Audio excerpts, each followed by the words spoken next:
بسم اللہ الرحمن الرحیم۔ السلام علیکم دوستو، ہم نے گزشتہ ویڈیو میں حضرت ابراہیم علیہ السلام کی مبارک ہستی کی سیرت اور زندگی کے بارے میں آپ کو آگاہ کیا تھا۔ آج کی اس ویڈیو میں ہم حضرت ابراہیم علیہ السلام کے فرزند حضرت اسماعیل علیہ السلام کی سیرت اور آپ کی زندگی کے حالات و واقعات سے اپنے ناظرین کو آگاہ کریں گے۔ آپ علیہ السلام کی قربانی، جسے ذبح عظیم کہا جاتا ہے، اس کا تذکرہ بھی کریں گے۔ قصص الانبیاء کے سلسلے کی یہ انتہائی اہم اور ایمان افروز ویڈیو ہے۔ اس ویڈیو کو اسکپ مت کیجیے گا اور بغیر اسکپ کیے آخر تک دیکھیے گا۔ دوستوں، ویڈیو کا باقاعدہ آغاز کرنے سے پہلے آپ سے درخواست ہے کہ اگر آپ ہمارے چینل الخیر کی ویڈیو پہلی بار دیکھ رہے ہیں اور ابھی تک آپ نے ہمارا چینل سبسکرائب نہیں کیا تو ابھی ہمارا چینل سبسکرائب کریں اور ساتھ ہی لگے بیل کے بٹن کو بھی پریس کریں تاکہ آپ کو مستقبل میں ہماری اپلوڈ ہونے والی مزید ویڈیوز کا نوٹیفیکیشن ملتا رہے۔ پیارے دوستوں، سب سے پہلے بات کرتے ہیں حضرت اسماعیل علیہ السلام کی پیدائش کی۔ یاد رہے کہ حضرت ابراہیم علیہ السلام کی پہلی شادی اپنی چچا زاد حضرت سارہ علیہ السلام سے ہوئی، لیکن وہ ایک عرصے تک اولاد کی نعمت سے محروم رہے۔ ایک دن حضرت سارہ علیہ السلام نے ان سے فرمایا، آپ ہاجرہ سے نکاح کر لیں، شاید اللہ تعالیٰ ان کے بطن سے اولاد عطا فرما دے۔ دراصل یہ سب کچھ من جانب اللہ ہی تھا۔ چنانچہ ابراہیم علیہ السلام نے حضرت ہاجرہ کو اپنی زوجیت میں لیا اور پھر شادی کے 1 سال بعد ہی انہوں نے حضرت اسماعیل علیہ السلام کو جنم دیا۔ اس وقت حضرت ابراہیم علیہ السلام کی عمر مبارکہ 86 سال تھی۔ جب حضرت ہاجرہ علیہ السلام امید سے تھیں تو فرشتے نے آپ علیہ السلام کو لڑکا ہونے کی نوید سنائی اور اسماعیل نام رکھنے کو کہا۔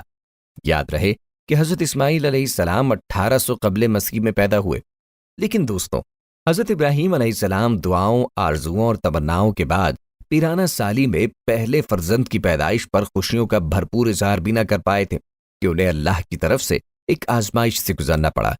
وہ اللہ رب العزت کے حکم پر نامولود لخت جگر اور فرمانبردار بیوی کو ملک شام سے ہزاروں میل دور ایک ایسی وادی میں چھوڑ آئے کہ جہاں میلوں تک پانی تھا، نہ چرند پرند، اور آدم تھا نہ آدمزاد۔ یوں وادی فاران کے سنگلاخ کالے پہاڑوں کے درمیان تپتے صحرا کے ایک بوڑھے درخت کے نیچے اللہ کی ایک نیک اور برگزیدہ بندی اپنے نومولود معصوم بیٹے کے ساتھ چند روز سے قیام پذیر رہیں۔ جو زیادہ راہ سات تھا ختم ہو چکا۔ ماں بیٹا بھوک پیاس سے بے حال ہے۔ ماں کو اپنی فکر تو نہیں، لیکن بھوکے پیاسے بچے کی بے چینی پر ممتا کی تڑپ فطری امر ہے۔ لیکن اس لقودق صحرا میں پانی کہاں؟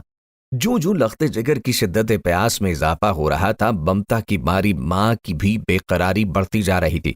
اسی حالت اضطراب میں قریب واقع پہاڑی صفا پہ چڑھی کہ شاید کسی انسان یا پانی کا کوئی نشان مل جائے، لیکن بے سود۔ تڑپتے دل کے ساتھ بھاگتے ہوئے ذرا دور دوسری پہاڑی مروا پہ چڑھی، لیکن بے فائدہ۔ اس طرح دونوں پہاڑیوں کے درمیان پانی کی تلاش میں 7 چکر مکمل کیے۔ ادھر اللہ جل شانہ نے حضرت جبرائیل امین کے ذریعے شیخار اسماعیل علیہ السلام کے قدموں تلے دنیا کے سب سے متبرک اور پاکیزہ پانی کے چشمہ جاری کیا اور رہتی دنیا تک کے لیے یہ پیغام دے دیا کہ اللہ پر توکل کرنے والے صابر و شاکر بندوں کو ایسے ہی بیش قیمت انعامات سے نوازا جاتا ہے۔ پیارے دوستو، آب زمزم کے بارے میں حضرت عبداللہ بن عباس رضی اللہ عنہ سے روایت ہے کہ نبی کریم صلی اللہ علیہ وآلہ وسلم نے فرمایا کہ اللہ پاک حضرت ابراہیم علیہ السلام کی والدہ پہ رحمت فرمائے، اگر وہ پانی سے چلو نہ بھرتی اور اسے رکنے کا نہ کہتی تو وہ ایک بہتا ہوا چشمہ ہوتا۔ یاد رہے کہ آب زمزم غذا بھی ہے اور شفا بھی، دوا بھی اور دعا بھی۔ اللہ تعالیٰ نے نہ صرف ماں بیٹے کے لیے بہترین غذا کا بندوبست کیا، بلکہ تا قیامت مسلمانوں کے فیض یاب ہونے کا وسیلہ بنا دیا۔ اور دوستوں، اللہ پاک کی یہ منشا تھی کہ اس جگہ کو دنیا کا مقدس ترین شہر بنا دیا جائے۔ چنانچہ حضرت ہاجرہ علیہ السلام اپنے صاحبزادے کے ساتھ وہیں رہ رہی تھی کہ ایک روز عرب کے قبیلے بنو جرہم کے کچھ لوگ پانی کی تلاش میں وہاں پہنچے اور حضرت ہاجرہ علیہ السلام کی اجازت سے وہاں رہائش اختیار کر لی۔ پھر دوسرے قبائل بھی وہاں آ کر آباد ہوئے اور یوں دیکھتے ہی دیکھتے وہ سنسان صحرا دنیا کے سب سے مقدس و متبرک اور عظیم شہر مکہ مکرمہ میں تبدیل ہو گیا۔ حضرت ہاجرہ علیہ السلام نے بیٹے کی پرورش اور تعلیم و تربیت پر خصوصی توجہ دی۔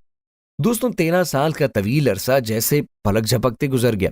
حضرت اسماعیل علیہ السلام مکے کی مقدس فضاؤں میں آب زمزم پی کر اور صبر و شکر کی پہ کر عظیم ماں کی آغوش تربیت میں پروان چڑھتے ہوئے بہترین صلاحیتوں کے مالک خوبصورت نوجوان کا روپ دھار چکے تھے کہ ایک دن حضرت ابراہیم علیہ السلام تشریف لائے اور فرمایا، اے بیٹا، میں خواب میں دیکھتا ہوں کہ گویا تمہیں ذبح کر رہا ہوں، تو تم سوچو کہ تمہارا کیا خیال ہے؟ فرما بردار بیٹے نے سر تسلیم خم کرتے ہوئے فرمایا، ابا جان، آپ کو جو حکم ہوا ہے وہی کیجیے، اللہ نے چاہا تو آپ مجھے صابرین میں پائیں گے۔ حضرت اسماعیل علیہ السلام کا یہ سعادت مندانہ جواب دنیا بھر کے بیٹوں کے لیے آداب فرزندگی کی ایک شاندار مثال ہے۔ اطاعت و فرما برداری اور تسلیمات رضا کی اس کیفیت کو علامہ اقبال رحمہ اللہ علیہ نے یوں بیان کیا، یہ فیضان نظر تھا یا کہ مکتب کی کرامت تھی، سکھائے کس نے اسماعیل کو آداب فرزندی۔ حضرت ابراہیم علیہ السلام نے بیٹے کا جواب سنا تو انہیں سینے سے لگایا اور حضرت ہاجرہ کے پاس لے آئے۔ فرمایا، اے ہاجرہ، آج ہمارے نور نظر کو آپ اپنے ہاتھوں سے تیار کر دیجئے۔ ممتا کے مقدس شیریں اور انمول جذبوں میں ڈوبی ماں نے اپنے اکلوتے بیٹے کو نئی پوشاک پہنائی، آنکھوں میں سرما، سر میں تیل لگایا اور خوشبو میں رچا بسا کر باپ کے ساتھ باہر جانے کے لیے تیار کیا۔ اسی اثنا میں حضرت ابراہیم علیہ السلام بھی ایک تیز دھار چھری کا بندوبست کر چکے تھے، پھر بیٹے کو ساتھ لے کر مکہ سے باہر مینا کی جانب چل دیے۔ دوستو کہتے ہیں کہ شیطان نے باپ بیٹے کے درمیان ہونے والی گفتگو سن لی تھی۔ جب اس نے صبر و استقامت اور اطاعت خداوندی کا یہ روح پرور منظر دیکھا تو مضطرب ہو گیا اور اس نے باپ بیٹے کو اس قربانی سے باز رکھنے کا فیصلہ کیا۔ چنانچہ جمرہ عقبہ کے مقام پر راستہ روک کر کھڑا ہو گیا۔ حضرت ابراہیم علیہ السلام کے ساتھ موجود فرشتے نے کہا، یہ شیطان ہے، اسے کنکریاں مارے۔ حضرت ابراہیم علیہ السلام نے اللہ اکبر کہہ کر اسے 7 کنکریاں ماری، جس سے وہ زمین میں دھس گیا۔ ابھی آپ علیہ السلام کچھ ہی آگے بڑھے تھے کہ زمین نے اسے چھوڑ دیا اور وہ جمرہ وسطیٰ کے مقام پر پھر ورغلانے کے لیے آن موجود ہوا۔ حضرت ابراہیم علیہ السلام نے دوبارہ کنکریاں ماری، وہ پھر زمین میں دھسا، لیکن آپ علیہ السلام کچھ ہی آگے بڑھے تھے کہ وہ جمرہ اولا کے مقام پر پھر موجود تھا۔ حضرت ابراہیم علیہ السلام نے تیسری بار اللہ اکبر کہہ کر کنکریاں ماری تو وہ زمین میں دھس گیا۔ اللہ تبارک و تعالیٰ کو ابراہیم خلیل اللہ کا شیطان کو کنکریاں مارنے کا عمل اس قدر پسند آیا کہ اسے رہتی دنیا تک کے لیے حج کے واجبات پہ شامل فرما دیا۔ دوستوں کہتے ہیں کہ شیطان اپنی ناکامی پر بڑا پریشان تھا۔ 3 مرتبہ کی کنکریوں نے اس کے جسم کو زخموں سے چور کر دیا تھا۔ اچانک اسے ایک نئی چال سوچی اور وہ عورت کا بھیس بدل کر بھاگم بھاگ حضرت ہاجرہ علیہ السلام کی خدمت میں حاضر ہوا اور بولا، اے اسماعیل کی ماں، تمہیں علم ہے کہ ابراہیم تمہارے لخت جگر کو کہاں لے گئے ہیں؟ حضرت ہاجرہ نے فرمایا، ہاں، وہ باہر گئے ہیں، شاید کسی دوست سے ملنے گئے ہوں۔ شیطان نے اپنے سر پہ ہاتھ مارتے ہوئے کہا، وہ تیرے بیٹے کو ذبح کرنے وادی مینا میں لے گئے ہیں۔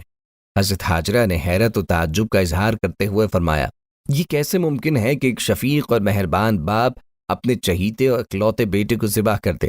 اس موقع پر بے ساختہ شیطان کے منہ سے نکلا، وہ یہ سب اللہ تعالیٰ کے حکم پر کر رہے ہیں۔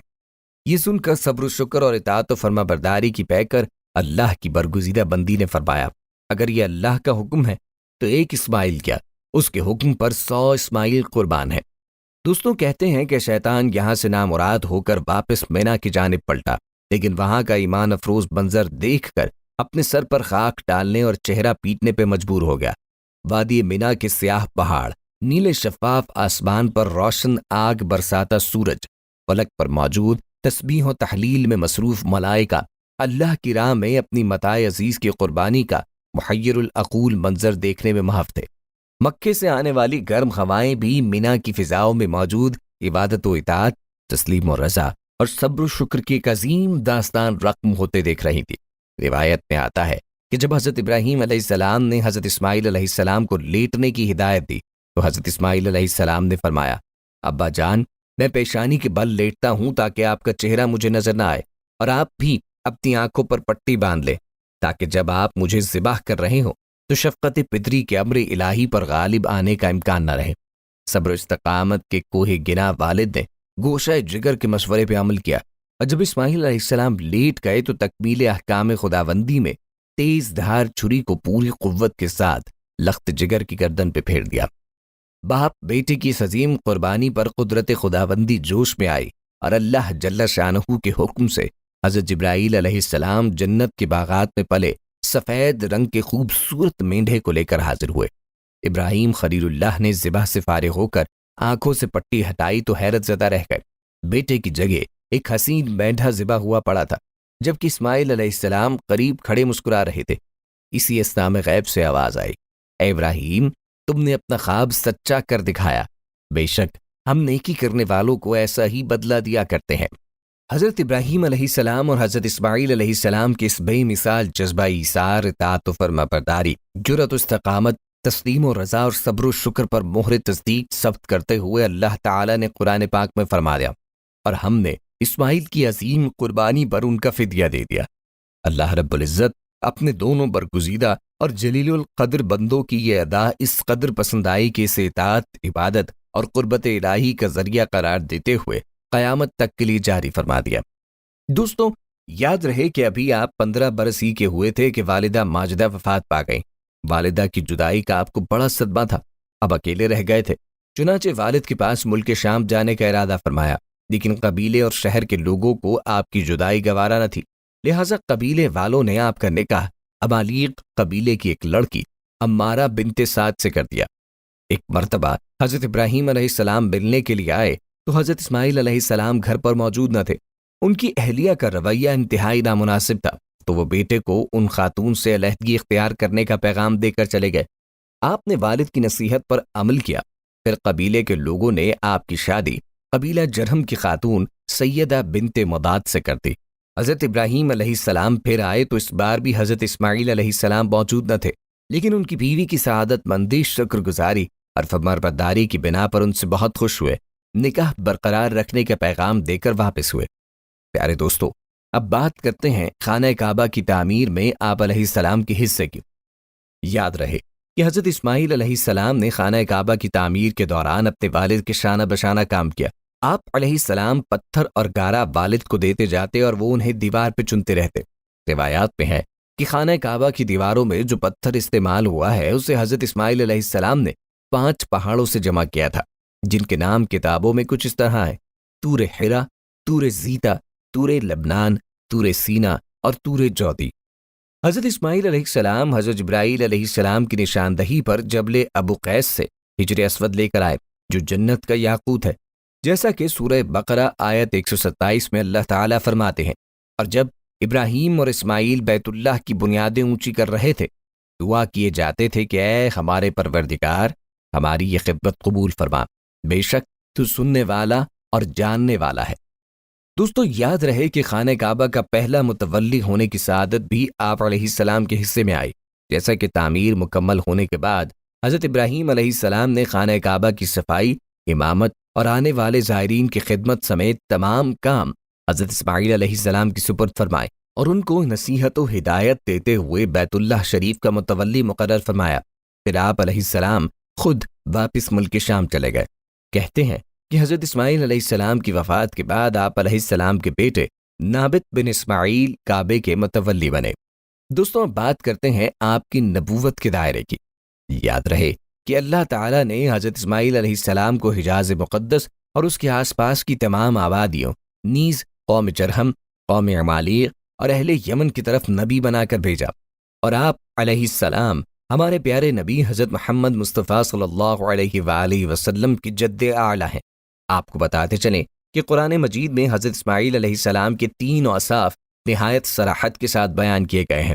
تعمیر کعبہ کے دوران اپنے والد حضرت ابراہیم علیہ السلام کے شانہ بشانہ شریک رہے۔ آپ علیہ السلام وعدے کے بڑے پکے اور سچے تھے۔ آپ لوگوں کو نماز و زکوٰۃ کا حکم دیتے رہتے تھے تاکہ وہ اللہ کے عذاب سے بچ جائیں، جیسا کہ اللہ تعالیٰ قرآن پاک میں فرماتے ہیں، اے نبی، کتاب میں اسماعیل کا بھی ذکر کیجیے، بے شک وہ وعدے کے سچے اور ہمارے بھیجے ہوئے نبی تھے، اور وہ اپنے گھر والوں کو نماز اور زکوٰۃ کی تعلیم دیتے تھے، اور وہ اپنے پروردگار کے ہاں پسندیدہ یعنی برگزیدہ تھے۔ دوستوں، اب بات کرتے ہیں حضرت اسماعیل علیہ السلام کی اولاد کی۔ یاد رہے کہ حضرت اسماعیل علیہ السلام کی دوسری اہلیہ سیدہ بنت مداد سے آپ علیہ السلام کے 12 لڑکے ہوئے۔ سب کے سب اپنی قوم کے سردار بنے اور ہر ایک نے الگ الگ بستیاں آباد کی۔ ان کی اولاد اتنی کثیر تعداد میں بڑھی کہ حجاز سے نکل کر شام، عراق اور یمن تک پھیل گئی۔ محمد بن اسحاق رحمہ اللہ علیہ نے اسماعیل علیہ السلام کے بیٹوں کے نام یوں ذکر کیے ہیں: نابت، قیدار، ادبیل، میشا، مسمع، معاش، دوما، ادد، وطور، نبش، تیما اور قیدما۔ اہل کتاب نے اس طرح یہ نام اپنی کتابوں میں ذکر کیے ہیں۔ کہا جاتا ہے کہ حجاز مقدس مکہ مدینہ کے تمام عرب حضرت اسماعیل علیہ السلام کے دو صاحبزادوں یعنی قیدار اور نابت کی اولاد میں سے ہیں۔ دوستوں، مورخین نے لکھا ہے کہ دنیا میں جو شخص سب سے پہلے گھوڑے پر سوار ہوا وہ حضرت اسماعیل علیہ السلام تھے۔ اس سے پہلے گھوڑا وحشی جانور تھا۔ حضرت اسماعیل علیہ السلام نے اسے سدھایا اور مانوس کیا اور پھر اس پر سواری کی، جیسا کہ حضرت عبداللہ بن عمر رضی اللہ عنہ سے مروی ہے کہ رسول کریم صلی اللہ علیہ وآلہ وسلم نے فرمایا، گھوڑوں کو اپناؤ اور ان پر سواری کرو، بے شک یہ تمہارے باپ حضرت اسماعیل علیہ السلام کی میراث ہے۔ اور اموی رحمۃ اللہ علیہ ایک حدیث بیان کرتے ہیں کہ رسول کریم صلی اللہ تعالی علیہ وآلہ وسلم نے فرمایا کہ پہلا شخص جس نے واضح عربی زبان کے ساتھ زبان کھولی وہ اسماعیل علیہ السلام ہے، اور یہ اس وقت 14 سال کی عمر کے تھے۔ عربی کے علاوہ آپ علیہ السلام کو قبطی اور عبرانی زبان پر بھی عبور حاصل تھا۔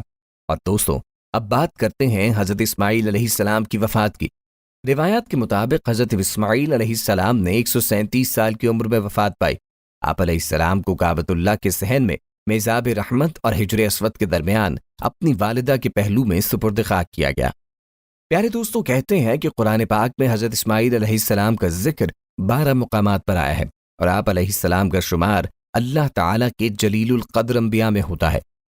یہ تھی ہماری آج کی ویڈیو، جس میں ہم نے آپ کے سامنے حضرت اسماعیل علیہ السلام کی زندگی کا مکمل نقشہ پیش کیا۔ ہماری آج کی اس ویڈیو کو شیئر ضرور کیجیے گا۔ دوستوں، ہمارے ہاں ہر ہفتے اجتماعی دعا کا انعقاد ہوتا ہے۔ اس دعا میں شامل ہونے کے لیے نیچے کمنٹ باکس میں اپنا نام لکھ دیجیے گا۔ پیارے دوستوں، ہم یہ امید کرتے ہیں کہ آپ کو ہماری آج کی یہ ویڈیو ضرور پسند آئی ہوگی۔ اگر آپ کو ہماری آج کی یہ ویڈیو پسند آئی ہے تو سب سے پہلے اس کو لائک کریں اور اپنی رائے کا اظہار کمنٹ سیکشن میں لازمی کریں۔ آخر میں آپ سے ایک بار پھر درخواست ہے کہ آپ ہمارے چینل الخیر کو ضرور سبسکرائب کر لیں اور ساتھ ہی لگے گھنٹی کے بٹن کو بھی کلک کریں تاکہ آپ کے پاس ہماری آنے والی مزید ویڈیوز کا نوٹیفیکیشن بر وقت ملتا رہے۔ اللہ تعالیٰ آپ کو اپنی حفظ و امان میں رکھے، آمین۔